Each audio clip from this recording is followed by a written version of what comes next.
The pandemic may have stalled commercial air travel, but more people are getting on board with private jets. Companies like Ascension Jet are seeing a rising demand from people worried about exposure on a commercial airplane or cramped terminals in the age of COVID. The price for safety and peace of mind? A light jet starts at $5,000 per hour. I think private jet is usually something that people think about as a lifestyle or a productivity tool. It really turned into a utility. Ascension is on track for a record-breaking sales month, the best in its 20-year history. It's now bringing in up to $40 million in jet card purchases with flight hours per month.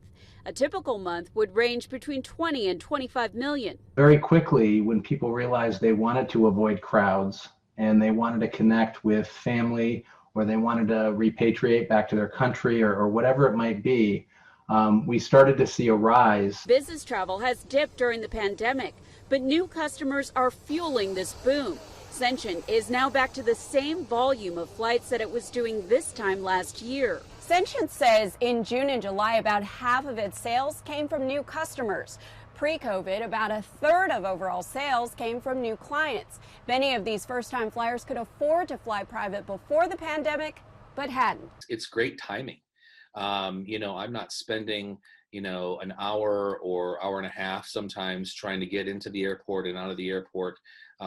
Check-in makes that much simpler. Brad Lim-Senesac often commutes on a weekly basis between Burbank and Oakland or Concord on the semi-private airline JSX. Flights start at $89 per person. Like many jet companies, it's ramping up cleaning and rolling out new sterilization and contactless protocols. You walk in, they have a machine that actually you stand in front of that takes your temperature. You get in line. They have, of course, the social distancing circles, but it's not in line with 15 or 20 or 30 people. In Oakland, Betty Yu, KPIX 5.